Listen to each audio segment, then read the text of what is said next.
BJP తెలంగాణలో ఇవాళ ఈ స్టేజ్లో ఉందంటే మెయిన్ రీజను మన బండి సంజయ్ గారు. అవునా కదా? దాని తప్పేముంది?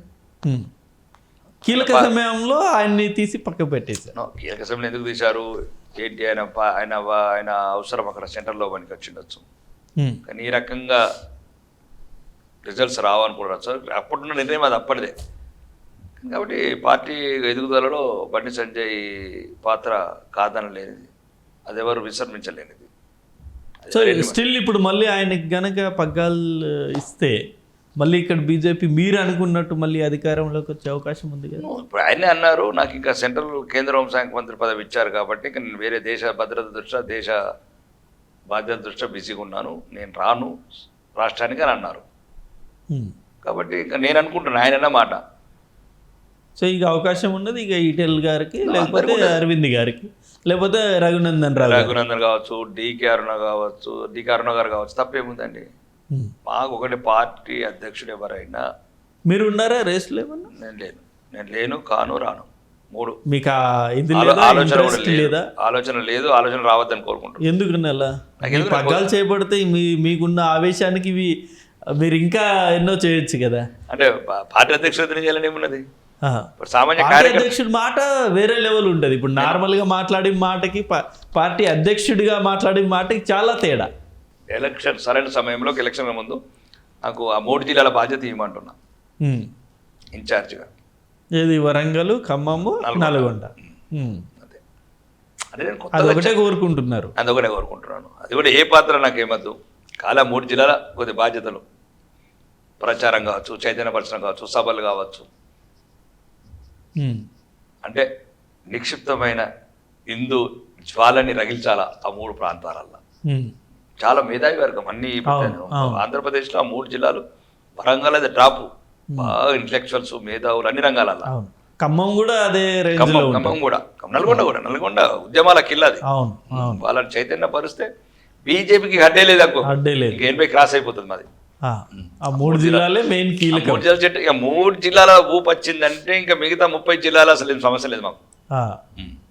కాబట్టి ఎలాగో ఇప్పుడు హైదరాబాద్ కూడా కొంత మారుతూ ఉంది బీజేపీ వైపు. మల్కాజిగిరి మాదే, సికింద్రాబాద్ మాదే, చేవెళ్ళ మాదే, మహబూబ్ నగర్, ఇవన్నీ కూడా కొన్ని మారుతూ ఉన్నాయి. నిజామాబాద్, ఆదిలాబాద్, కరీంనగర్.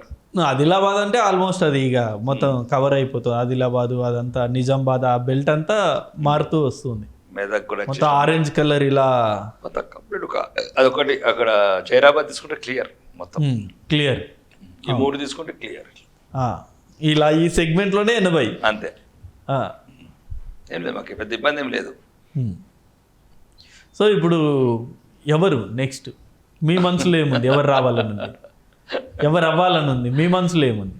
మళ్ళీ మీకు అదే అంటారండి, పార్టీ నిర్ణయిస్తుంది. మాకు ఒకటి ఇది మాకేదో సరే ఓటింగ్ శాతం, ఓటింగ్ ఆప్షన్ ఉంటే మీకు ఎవరు ఓటేస్తారు? నేను ఒకటి చెప్పడానికి మీరు భయపడుతున్నారు? భయపడను. శాసనసభ్యుడుగా నేను చెప్పిన దానివల్ల వర్గాలు క్రియేట్ అవుతాయి, దానివల్ల ఉపయోగం, పార్టీకి లాభం అయితే చెప్తాను. పార్టీకి చెప్పే వేదికలా చెప్తున్నాము. పార్టీ మా నిర్ణయం అడుగుతున్నది, మా నిర్ణయం చెప్తున్నాం. అది పార్టీకి లాభం చేకూరుస్తుంది. ఇట్లాంటి చెప్పడం వల్ల, ఇట్లా ఇంటర్వ్యూలో చెప్పిన దాని వల్ల దానికి ఒక వర్గం కావటము, కొత్త వర్గాలు క్రియేట్ కావడం తప్ప దానికి పార్టీకి వచ్చే లాభం ఏం లేదు. నేను ఇప్పటికే కానీ పార్టీకి నష్టం చేసే ఏ పని చేయండి. పార్టీని నాకు కన్నతల్లిగా భావిస్తున్నా. ఎందుకంటే కొత్తగా రాజకీయాలకు వచ్చాను, రాజకీయం వచ్చే దేశం గురించి, ధర్మం గురించి వచ్చాను. కాబట్టి నా పార్టీకి నష్టం చేసే ఏ పని చేయను. అవసరమైతే రాజకీయాల నుండి తప్పుకుంటారు తప్ప. అవును, అది ముందే చెప్పేశాను. లేకపోతే రాజకీయాలు ఇంకో పార్టీకి వెళ్ళరు, ఇంకేం చేయరు. అభిప్రాయం ఏముందన్న, పెద్ద పని ఏముంటుంది? సమస్య పార్టీకి నష్టం చేసే పని ఎవరు కూడా చేయకూడదు. నేనే కాదు, ఎవరు కూడా చేయకూడదు. మాకు అంతరంగ వేదికలు ఉంటాయి. పార్టీ ప్రెసిడెంట్ ఎవరు కావాలా, పార్టీ జనరల్ సెక్రటరీ కావాలి, మేము మాట్లాడచ్చు. అంత ఫ్రీడమ్ ఉంటుంది, చాలా ఫ్రీడమ్ ఉంటుంది మా పార్టీలో. అందరూ అనుకుంటారు కానీ మా జనరల్ సెక్రటరీ, మా ఇన్ఛార్జీలు, సంఘటన మంత్రులు చాలా ఫ్రీగా ఉంటారు. ఒక ఫ్యామిలీ మెంబర్స్ లాగానే ఉంటారు. మేము మిగతా పార్టీలలో దూరాలను చూసి భయపడాలా, రెడ్డిలను చూసి భయపడాలా? ఇప్పుడు అన్నది దొర అయితే అపాయింట్మెంట్ చేయదు నాకు తెలియదు, కానీ ఆయన ఎప్పుడు దొరకాలి కదా, అపాయింట్మెంట్ దొరకదు మంత్రులు కూడా. ఇంట్లో అయితే రెడ్డిలు పెద్ద రెడ్డిలు వాళ్ళు ఉంటారు. కానీ మా పార్టీ అంటే చాలా మాకు ఎవరైతే ఇన్ఛార్జ్ ఉంటారో సంఘటన మంత్రులు కానీ కిషన్ రెడ్డి గారు కానీ మనిషి చాలా ఫ్రీగా అంటే జస్ట్ నాకు ఫ్యామిలీ మెంబర్స్ లాగానే ఉంటారు. ఫ్యామిలీ మెంబర్ కనుక ఫ్రీ ఉంటారు. అంటే నేను సుమారు 15 నుంచి చూస్తున్నా ఆ పార్టీలోకి వచ్చి చాలా బాగుంటారు. మా అభిప్రాయాలు కూడా సంఘటన మంత్రి కావచ్చు వాళ్ళు కావచ్చు బాగా ఏదైనా ఓపెన్గా చెప్పమంటారు, ఏదైనా స్వీకరిస్తారు, నిర్ణయాలు వాళ్ళు తీసుకుంటారు. నా ఒక్క నిర్ణయం వెళ్ళదు కదా, 10 మంది ఇప్పుడు నన్ను 1 to 1 నువ్వు అడుగుతున్నావు, ఇంకా 10 మందితో అడుగుతారు. వాళ్ళు దేంట్లో మెజారిటీ ఉన్నది, దేంట్లో ప్లస్ మైనస్ ఉన్నది చూసుకొని చేస్తారు. అది కూడా త్వరలో అయిపోతుంది అనుకుంటే. ఇక కేసీఆర్ గారు తెలంగాణ ముఖ చిత్రం ఇప్పుడు హైదరాబాద్ మనం చూస్తున్నాం. అంతకుముందు అసలు గతంలో ఎలా ఉండే హైదరాబాద్, గత 10 సంవత్సరాలు కేసీఆర్ గారి ప్రభుత్వంలో ఎలా ఉండే హైదరాబాద్, ఎలా మారిపోయింది హైదరాబాద్? ఎయిర్పోర్ట్ కట్టాడా, ఇటు హైటెక్ సిటీ ఎయిర్పోర్ట్ కట్టాడా, ఔటర్ రింగ్ రోడ్ వేసాడా, హైటెక్ సిటీ కట్టాడా, ఈ గచ్చిబౌలి ఎంతకుముందు బిల్డింగ్ లేకుండేనా, సాఫ్ట్వేర్ లేకుండేనా, 9,30,000 మంది ఉద్యోగులు లేరా, ఏదైనా మార్చిందంటే అవినీతి చేసుకుంటా. కేసీఆర్ గారి పాత్ర అయితే ముఖ్యంగా కేటీఆర్ గారి పాత్ర అయితే లేదా? ఐటీ మినిస్టర్ అవినీతిలో ఉంది. ఐటీ మినిస్టర్ గా ఆయన ఏం చేయలేదా? అది అటువంటి నిరంతరం గ్రోయింగ్ అనేది. ఇప్పుడు 100 కిలోమీటర్ రోడ్ వేసాము, అడిగి 4 కిలోమీటర్ రోడ్ ఎత్తాము ఆటోమేటిక్గా. ఇక తాకిని తట్టుకోవాలి కదా. కేటీఆర్ ప్రమేయం ఎట్లుండదండి? పనికిరాని దానికి ఈ రేసుకు పెట్టుకుంటే 55 కోట్లు ప్రభుత్వ ధనం దుర్వినియోగం చేసినట్లు. అది నిరంతరం ఇది తెలంగాణ అభివృద్ధి అనేది నిరంతరం కొనసాగే ప్రక్రియ, నిరంతరం కొనసాగే ప్రక్రియ. కేటీఆర్లకో రేవంత్ రెడ్డిలకో ఇది ఉండదు. అది ఒక మంచి భారతదేశంలో కాదు ప్రపంచ స్థాయి నగరానికి ఉండాల్సిన అన్ని అవకాశాలు ఇక్కడ ఉన్నాయి. ఈరోజు Bharatiya Janata Party regional ring road sanctioning కావచ్చు, లేకపోతే రీజనల్ రింగ్ రోడ్డు అదేంటి మెట్రో రైల్ కావచ్చు, ఇంకా సాఫ్ట్వేర్ నిత్యం పూర్తయిపోయింది. అప్పుడు వచ్చిన అవకాశాన్ని అందిపుచ్చుకున్న గత ఉమ్మడి ఆంధ్రప్రదేశ్ ప్రభుత్వం రాజశేఖర రెడ్డి కంటిన్యూ అవుతుంది. ఇంకా దానికి ఒకసారి ఇల్లు కట్టుకున్నాక ఇసుక నేను వేసినా కూడా ఎన్నో దుర్మొత్తుకుంటారు. 50 ఏళ్ళ కింద కట్టిన బిల్డింగ్ అలాగే మీద పొంగులు పూశారు. తెలంగాణ రాష్ట్రాన్ని మిగులు బడ్జెట్ రాష్ట్రాన్ని ఉన్నదని కుటుంబ పాలన చేపి ఒక్కొక్కరు 22 లక్షల వాచులు పెట్టుకొని 100 కోట్ల ఇల్లు కట్టుకొని ఫామ్ హౌజులు పెట్టుకొని ఏమి లేని కుటుంబం ఈరోజు లక్షల కోట్లకి ఎదిగిపోయి అభివృద్ధి అయితే వాళ్ళ కుటుంబం అభివృద్ధి చెందచ్చు, వాళ్ళ బంధువులు అభివృద్ధి చెందచ్చు. తెలంగాణ మాత్రం అప్పులపాలైపోయింది. ఎక్కడ కానీ ఏం అభివృద్ధి జరగలేదు. అలా అభివృద్ధి ఆదాయం అంటే ఆదాయం పెంచిన ఆదాయం అది 20 లక్షల ఆదాయం పెట్టిపోయింది. 20 లక్షల కోట్లు అనారోగ్య డబ్బా. అది ఇప్పుడు యంత్ర లక్ష్యం అనుకుంటా డబ్బున్నోళ్ళకు యంత్రాలు ఇవ్వటము, దళిత బంధు అనుకుంటా కోటేశ్వరులకు దళిత బంధు ఇవ్వటము, పెన్షన్ అండి 4 మెడలు ఉన్న 4 అంతస్తున్న పెన్షన్లు ఇవ్వటము. ఏం చేసింది ప్రభుత్వం? రైతు బంధు, దళిత బంధు, అదే మరి ఇవన్నీ కూడా కేసీఆర్ గారు తీసుకొచ్చిన స్కీమ్స్. 25,670 కోట్లు మొక్కమూలను పంపించినావా? ఎన్ని సొమ్ము అది? దీంట్లో అట్లా ఇస్తావా? 40 కోట్ల కుటుంబం అకౌంట్లోకి వెళ్ళి చెక్ రాష్ట్రం పెట్టని రాస్తారా? మరి మీ కుటుంబం ఎందుకు అంత ఇవ్వడం తప్ప? దళిత బంధు, రైతు బంధు అరువులకు ఇవ్వమంటున్నాం, అరువులకు ఇవ్వమంటున్నాం. అనుకున్న స్కీమ్ అనుకుందాం, అది నీకు ఆలోచన అనుకుందాం, అరువులకు ఇవ్వు. ఇప్పుడు కాంగ్రెస్ పార్టీ అయితే అరువులకే ఇస్తుంది కదా, దాన్ని మీరు ఒప్పుకోరా? అది కూడా ఒప్పుకోరా? అరువులకు ఇవ్వడం ఏమని చెప్పి మీరు కేసీఆర్ గురించి మాట్లాడుతారా? కాంగ్రెస్ గురించి? కేసీఆర్ గురించి అభివృద్ధి. దళిత బంధు, అవును దళిత బంధు. ఇప్పుడు ఒక 4 కోట్ల కమర్షియల్ బిల్డింగ్లకు ఇస్తారా, లేకపోతే 4 గుడిసెలు ఉన్న వాళ్ళకు, లేకపోతే గుడిసెలు ఉన్న వాళ్ళకి ఇవ్వాలి. మరి 4 కోట్ల బిల్డింగ్ వాళ్ళకి ఎట్లా ఇస్తావు దళిత బంధు? చూపిద్దరా? ఇప్పుడు మొత్తం పల్లె నువ్వు నేనే తిరుగుదాం ఇద్దరం. దళిత బంధు ఇచ్చిన ఇప్పుడు ఇంకో అవసరమైతే అన్ని మీడియాలు తీసుకుందాం, ఒక 2 బస్సులు పెట్టుకుందాం, 33 జిల్లాలు తిరుగుదాం దళిత బంధు ఇచ్చిన బెనిఫిషియర్ దగ్గరికి. వాళ్ళ ఆర్థిక పరిస్థితి రచ్చబండ పెడదాం. ఆ ఊర్లో రచ్చబండ పెడదాం. వాళ్ళ ఇద్దరికి దళిత బంధు ఇచ్చారు, మిగతా దళితులందరూ ఇద్దాము. మరి అన్న దళితులందరికల్లా వీకా, లేకపోతే ఉన్న దళితుల కన్నా పెద్ద డబ్బు ఉన్న వాళ్ళు. దానికి సిద్ధమా కేటీఆర్ హరీష్? చెప్పండి. కేటీఆర్ హరీష్ నేను పోతాం. వాళ్ళు కూడా ఇప్పుడు ఎమ్మెల్యేనే. గతంలో ఉంటే మంత్రులు ఉండొచ్చు, నేనే ఎమ్మెల్యేనే. ముగ్గురం కలిసి పర్యటిస్తాం. విలేకరులు అందరూ రండి, మీలాంటి జర్నలిస్టులు. ఎక్కడన్నా యంత్రలక్ష్మి అనుకుంటా ట్రాక్టర్లు 6 విషయాలు ఇచ్చారు. ఆ ఊర్లో రచ్చబండి పెడతాం. ఏడద్దు. ఇప్పుడు మా దగ్గర మచ్చర్లు ఉంది, మచ్చర్లు దళిత బంధు తీసుకుని ఉన్నారు. ఆ రచ్చబండ పెడతాం మచ్చర్ల. హరీష్ రావు, నేను, కేటీఆర్ ముగ్గురు నిలబడాల.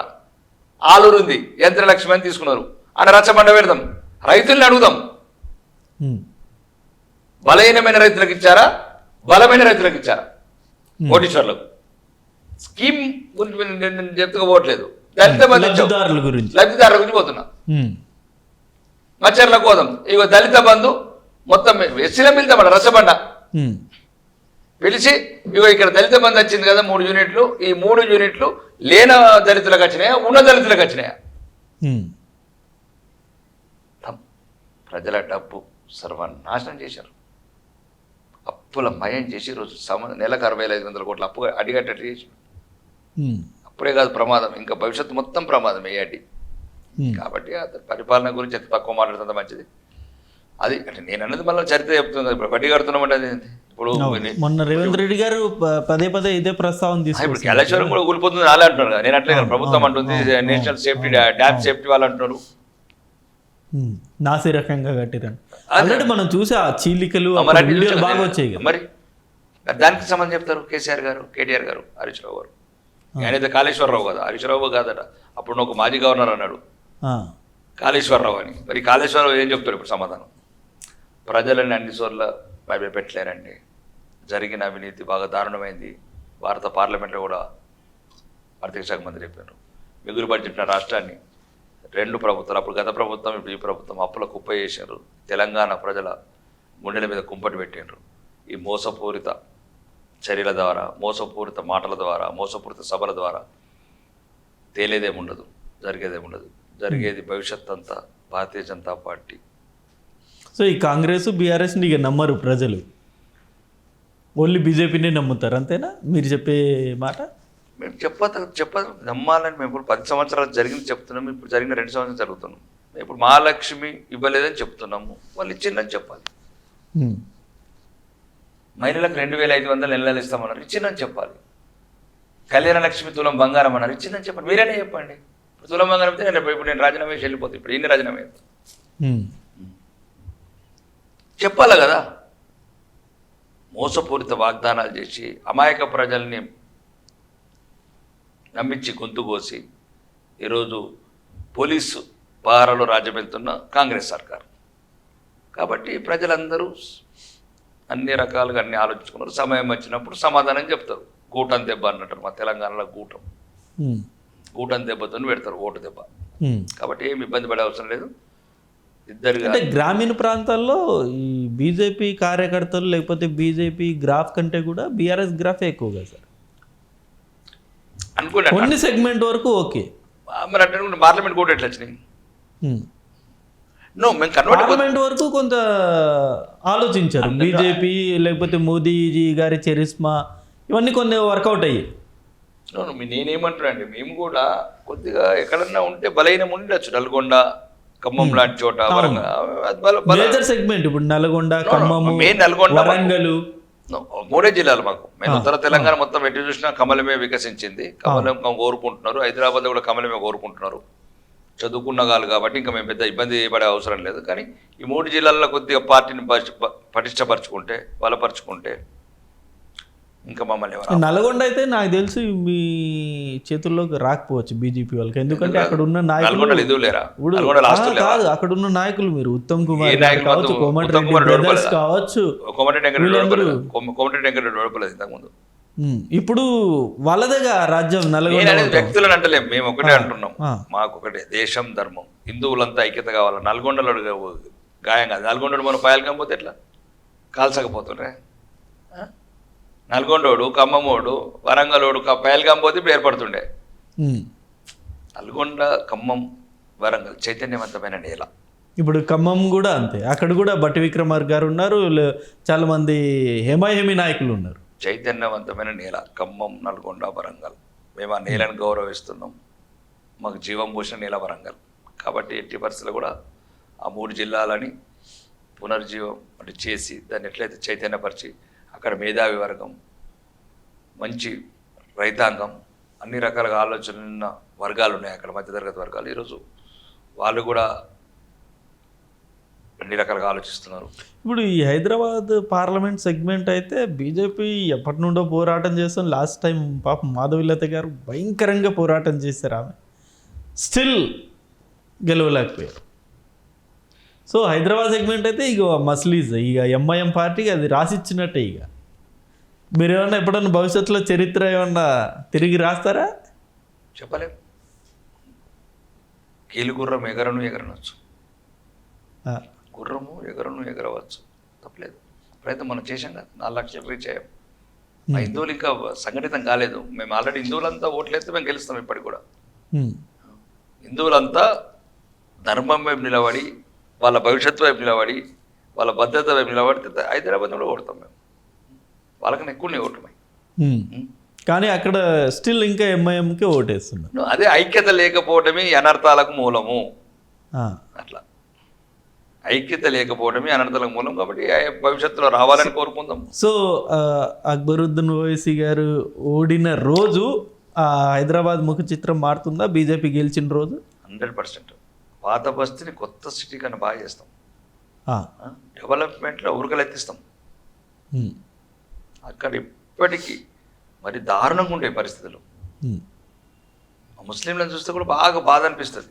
ఉమ్. ఒక 2 ఫీట్ల దారులు ఉంటాయి, బాత్రూములు ఉండయి, మౌలిక వసతులు ఉండయి, వాళ్ళకు విద్య ఉండదు, వైద్యం ఉండదు. అవన్నీ సిటీ ఎత్తాం. ఎట్లయితే కొత్త నగరంలో ఏదైతే ఆధునిక వసతులు వచ్చినాయో పాత బస్తీని అంతకన్నా బాగా చేస్తాం. ఉమ్. అది రాసి పెట్టుకోండి. అంటే ఎందుకు అక్కడ అంత వ్యతిరేకత ఉన్నా సరే రాజా సింగ్ గారు స్టిల్ ఇప్పటికీ బీజేపీ అక్కడ గుండెకాయ లాంటి వ్యక్తి. ఆయన కూడా ఈ మధ్య కాలంలో చాలా ఇబ్బంది పెడుతున్నారు బీజేపీ అధిష్టానం. ఎందుకని ఆ పరిస్థితులు ఎందుకు వస్తున్నాయి?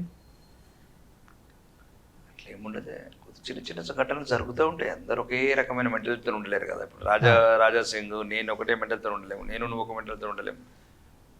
నేను కామారెడ్డి ఎమ్మెల్యే ఒక రకంగా ఉంటాడు, నిర్మల్ ఎమ్మెల్యే ఒక రకంగా ఉంటాడు, ఒకరు ఉంటారు, కొందరు సున్నితంగా ఉంటారు, కొందరు కొన్ని ఘటనలు ఇబ్బంది కలిగిస్తుండొచ్చు, దాన్ని రెస్పాండ్ అవుతారు. కానీ మా అందరికి మాత్రం తల్లి భారత మాతనే. భారతీయ జనతా పార్టీ అడుగులో అడుగుతాం. వ్యక్తులతోనే చిన్న చిన్న మనస్పర్ధలు అప్పుడప్పుడు జరుగుతూ ఉంటాయి. సహజం, కుటుంబంలో సరి ఉండలేము. అవి జరుగుతూ ఉంటాయి. ఇప్పుడు ప్రస్తుతం వచ్చేసి కిషన్ రెడ్డి గారు ఉన్నారు అధ్యక్షులుగా. సో భవిష్యత్తులో మళ్ళీ మారొచ్చు అని కూడా ఇప్పుడు తెలుస్తూ ఉంది. కిషన్ రెడ్డి గారు చెప్పారు కదా మారుతుందని. మారుతుంది. అవును. సో ఇప్పుడు ఎవరు, ఈటెల్ గారా మళ్ళీ బండి సంజయ్ గారా? ఎవరు ఉండాలి? ఎవరుంటే బీజేపీ మళ్ళీ పూర్వ వైభవం వస్తుంది? ధర్మపురి అరవింద్ ఎందుకు ఉండకూడదు?